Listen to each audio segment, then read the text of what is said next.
The other day, you sent me a message. I want to start with one message, and then I want to get to the thing you were just talking about. You sent me a message actually about Judy's channel in particular, because she's been doing the not the Vlogtober challenge, but she's been doing Vlogtober proper, uploading a video basically every day. Yep, every day. Every day, which is just amazing. Back the old-fashioned way. And one of the things we talked about last week was how the new vlogging method kind of has helped her enable that, because one of the tenets of the new vlogging method is sustainability. And the way that you do that is by relaxing the edits, not over editing anymore. And he sent me this message that says, seeing a ton of these comments, Judy's really unediting her normal style. And here are the comments that she posted that were just back to back with one another on the YouTube studio page, which says, I actually like this laid back edit style. I love longer vlogs from your fam. Heart, heart, heart, heart, heart. And there's another one that says, I love the vlog style in October. Every day I look forward to the vlog. Just want to leave it there for you first, which is that these people are responding to the more laid back, calmer edits and longer videos that Judy is posting. So tell me a little bit about the transition between those two things, about how it reflects the new vlogging method, and about why you sent me that message in the first place. Yeah, because in the beginning of our daily vlog, when we did Vlogtober in 2011, it was just behind the scenes content. It was what like vlogging used to be, and you didn't overthink it. You just put it into a timeline and kind of like chopped it up so that it was viewable, but you didn't care really as much about the length and even the production of it until it got really competitive. And to Judy's credit, you got really good at editing, right? So this was the beginning of the end. Yes. Just like really choppy, really punchy, really entertaining. And because of that, guess what? Vlogs got shorter and shorter. You could have done a longer vlog, but it was hard to do a really punchy, entertaining, engaging vlog that was longer than like 8 or 10 minutes unless you had a ton of content. So you fast forward, in this case, almost 15 years later, because of the TV and the way people are viewing content on YouTube, not only has Judy, and Judy kind of jokes like, I don't even follow the vlogging method, but she does two of the big things that I do suggest. Number one, unedit your videos, meaning just let it relax. Don't worry about like cutting it so much, going from one word to the next word. I mean, like in the old way of vlogging, there wasn't even breathing room, right? Yes. You couldn't even have the breathing in there. You cut out all silences. You're actually making this way more realistic, which people are liking. I think to a certain degree, those nostalgic viewers from the beginning that remember that era. And the second part is a longer vlogs. You know, we should have saw the signals for this back in 2015. I remember how much people would get excited if there was a 15-minute vlog. Yeah. They're like, oh my gosh, a 15-minute vlog. I remember once we hit 18 minutes. They're like, I can't believe we're going to have an 18-minute vlog. And we should have known right there. We should have made all our vlogs Listen 18 to your minutes. fans. Oh my gosh. Now it's funny because like 18 minutes is kind of short for me and Judy right now. But point is, Judy's letting it relax. So in the relaxing of the content, the videos just get longer. And, you know, anytime we're flirting 30 minutes and this becoming a theme, just always does well. And so, especially with a vlogging audience that is connected to the creator, even if they're not connected, they're watching so much of it that average view duration percentage is usually 50%. So if it's a 20-minute vlog, they're watching 10 minutes. How many ads play during those 10 minutes? Yeah. If it's 30 minutes, it's oftentimes really close to 15 minutes. And so even like someone that's not doing vlogging, my friend Anton, who's going to record his podcast here soon, he's doing like 40-minute videos. And we used to like tell him, me and Nuchely, who's on here, like, hey, let's try to shorten it up next time. Today, I finally said, hey, let's let him cook and go, because his last two videos that popped off, both were like 40 minutes long. Interesting, huh? Now, his AVD isn't as strong. So Sure. it's not 50%. Yeah. But still like 10 minutes talking about really, really gnarly economics and, Washington state law. So I think it's playing into this behavior of just letting videos play, especially when you're watching it on the TV, or in his case, probably just listening to it on the phone. You're just like putting it on and you're just listening to the whole thing. So this is what the easiest way right now, and Judy is benefiting from it, my vlogs are, and even my friend Anton, is just make longer videos. Still has to be valuable. Still has to be focused on a topic, right? We talk about this in the 3 T's, the new vlog method. But if you're making a longer video, you're already ahead of the pack because everyone's competing for those shorter video views, and especially for short form, right? Shorts, TikToks, Reels. Yes, yeah. Just by default, if you make a longer video, if it's relevant enough to the thing that people are interested in, it'll autoplay or YouTube will suggest it because they're looking too. I really believe the algorithm's looking for longer videos because I arbitrarily did that unedited video and try to make it like an hour long. I even put a segment at the end to try to get it to that 1 hour mark. Really? Yeah, I did, right? Like I recorded it on the Final Cut Pro's camera capture function, right? Which if you don't know about this, it's a way to record a video in your editing software.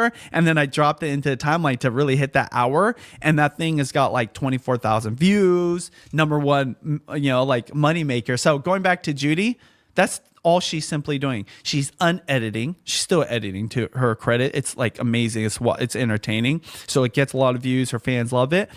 But it's just longer now. Right. I actually am like excited for her because I know it makes it fun for her because before she had to edit out a lot of stuff. Now she just leaves it right in, So it's exciting because we've never seen this. There was never the like, oh, don't edit as much. And we always said, make shorter videos. Now we're like, oh, just leave it really long. Yeah, to me, it's the comments that really do all the speaking, which I'm sure is why you sent them, which is just how positive that feedback is, right? It's like what you said about the 18-minute video, like the longer vlog thing that you were talking about before, but to an extreme in this case, right? Where you're hitting those 30, 40 hour-long marks, right? And that the positive feedback is that it's really proving the point there. But speaking of the unediting and what you just talked about, you did also send me the second text, which was a bunch of screenshots of the videos from your Vlogtober on your cooking channel, where you said, my quote-unquote unedited video is my #1 money-making upload in this period, which was amazing, right? So it was the top of the list.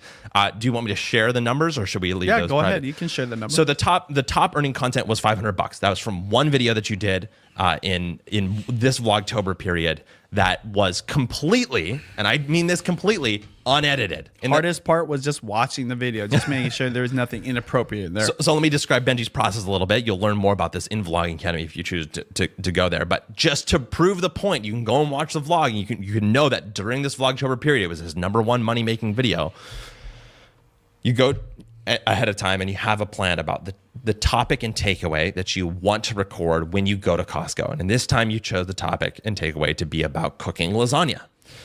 You go to the store, you shop for the lasagna there, right? You bring it back home, you cook the lasagna, and that's the video. Well, but what's the production process look like? Well, the production process looks like this. You go to the store and you have a segment where you have your DJI Osmo and you record it and you think, okay, this is what I'm going to say. This is what I'm going to record this thing. You hit record and you say, this is the thing that I'm about to pick up, and you go grocery shopping for it, and then you hit stop on the record. Then you go to the next thing, you do that again, you do that again. You bring it home, you do the cooking all the exact same way, where you're just recording exactly what you need, right? And then what do you do? I'm editing as I'm recording because I'm only starting and stopping the camera when I know like I need this content, and when it's done recording is the end of the clip. 100%. And then what do you do after the fact? You take all those clips, you copy them over to your computer, and you drop them in your Final Cut timeline. Literally, I drop them into the timeline and it just populates because I record linearly. That's another strategy too. Yes. Like I don't do like an end clip at the beginning. I don't do a beginning You're not clip. doing voiceover or B-roll or any of that. Or graphics, no text. You just drop it in there. You watch it through, and at the end, you're like, I want to hit an hour, so I record in Final Cut Pro and hit export and hit upload. And that's it. That's the entirety of the production process. It's awesome. This is incredible. I mean, like, I just want to make it clear. If you are not uploading to YouTube because you think the editing is going to take too long, if you've got all my of the Maverick footage, moments, all of I the said footage it right. Didn't on- I say Maverick moment? You did. If you've got all the footage on your hard drive that's sitting there unedited because you recorded way too much and you didn't think about it ahead of time, you really need to start rethinking things. This goes for me, by the way, for only uploading one video this month. Simplify the process. I mean, you could really be to the point where, especially if you're in short form, be making full-time money if you start building your audience on YouTube starting with AdSense alone, if you go with the vlogging method. Now, I'm not saying that everybody's going to get there. I'm not going to say it's going to happen overnight, but this is proving it. I mean, $500 a month from one video, that's pretty amazing. And that was just one of, I don't know, what, 20? It wasn't even a month. 20? It was just like 2.5, 3 weeks, you know? One thing I want to say, when I started cooking the lasagna, you could actually see me at the end of the clip go to turn off the camera because it's away from me. Yeah. And I didn't use this. By the way, I did use my DJI Osmo button, but sometimes like I just need to press it. So you'll see me at the end of the clip do it. I never would have left that in before. Yeah. But again, I was like, you know, I think people don't even care about that. For the sake of principle. Once they get into a video, especially if it's longer, they're not overthinking anything. It's just like kind of entertaining. It's playing in the background. It all depends on the topic, of course, and like the theme of your channel is going to be different because Judy would never leave that in. But it makes me wonder, you know, like I kind of want to try this with Judy one day. Wow. Like, honey, let's just like record like an hour-and-a-half vlog. Yes. And just like let it play. Just see what the heck happens. That's what I want to do with this video. And when I say Maverick moment, there's a scene in the video where Tom Cruise has to show all the young pilots. Let me show them how it's done. So he flies into the course and then he like beats a course in record time, right? And I'm like, I just need to show people it's okay not to edit and you won't die, number one. And then two, it's possible. I never actually thought it was going to make that much money. I know. I didn't even think it was going to get that many views compared to my edited one. So even me, I had some doubts. Boom. And now I'm like, man, I should do this more often. I will say one thing though. It makes the recording process very intensive. Totally. My brain is fried after that. Totally. So it takes some preparation, in some cases, a lot of preparation. And when you're recording, you know, I didn't have my kids when I was recording that at all. The reason I bring that up because, you know, it's a lot of work. Taking care of your kids and then recording some vlog footage. So it takes a lot of focus, but it's totally possible. The reason I did this was I wanted to squash the excuse I don't have enough time and I don't know how to edit. If you have time to do the thing that you would do anyways, that you're going to record about, and you have the time to actually record, all you need is the time to put it in a timeline and export. If you're confident everything is appropriate, like for me, I have kids. There's certain things that they don't want to talk about on camera and they weren't in the filming, but say they were in the background. I'm just watching that. But if I skipped that step, it would have been so fast. I could have been done recording the last clip, dropped it in timeline and exported it and put a relevant title to it. And it would have been off to the races. I could have done that the next day and the next day. The only thing that limits me is I have a whole family vlog on my other channel with my wife. But if I'm just doing this, I could be doing it daily. Now, I'm someone that I actually say I'm not that naturally talented. I'm not natural on camera. I became this person. So there's so many of you guys that already are good at what you're talking about. You're competent in the theme of your channel. And guess what? You actually come off as very entertaining, engaging, maybe funny, interesting. And man, the only thing that's stopping you is like this misnomer you have about like you have to have more produced shorter videos, and this new era where longer videos work and it just has to cover the topic. That's what's cool. The barrier to entry is so little right now, both on the actual camera side because you can use your phone, editing side because in this case no editing. I'm not the only one that's done it. There's people that have one clip that's unedited, that's an hour long, that gets 1 million views, and then you believing that there's someone on the other side that wants to spend the time with you. And the easiest way to prove this is if you spend time with anybody in your life nerding out on a topic for an hour, for 2, for 3 hours, multiple times a week, there's easily thousands, if not tens of thousands, maybe millions of people that would watch a video about that. And the only thing stopping you is actually recording the video, uploading it and packaging it appropriately, which we teach at vloggingacademy.com to get started with this thing. And, you know, there is this graph I saw today of this, the diary of a CEO. Have you seen that? The guy, you know what that channel is? I the diary do, of yeah. It's this guy that interviews like CEOs and successful people. It's just a podcast, and the success was like really. It was almost no success, right? He was even saying like I was embarrassed to put up this crappy content, and then finally, like in 2020, starts taking up. Now he's valued at almost $500 million. His company, and the reason I put that out is you have to get through putting up those uploads.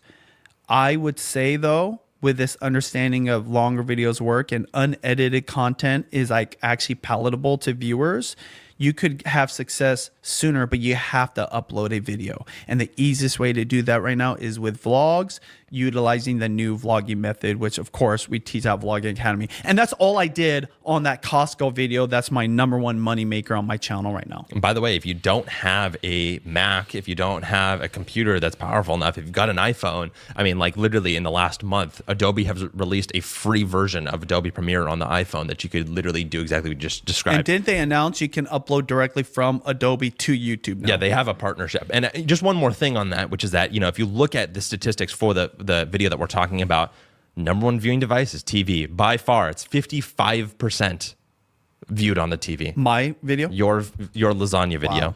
Wow. The next one is mobile phone, and that's not even half. It's 23%, right? And so it's just proving the fact that the TV is total.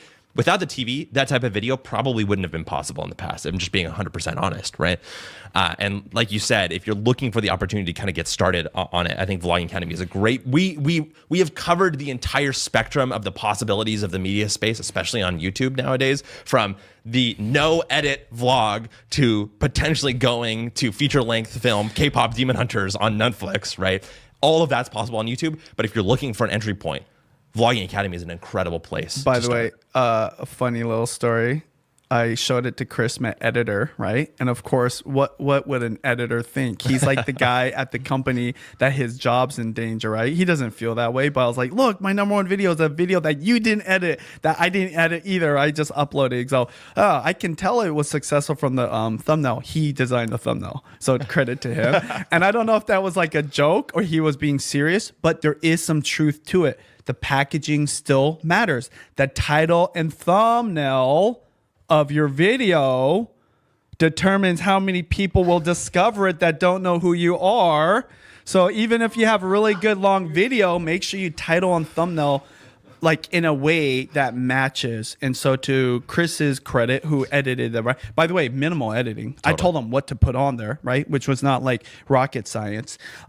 It can be the difference between something getting, 5,000 views or 20,000 views, and depending on your audience. So yeah, cool stuff.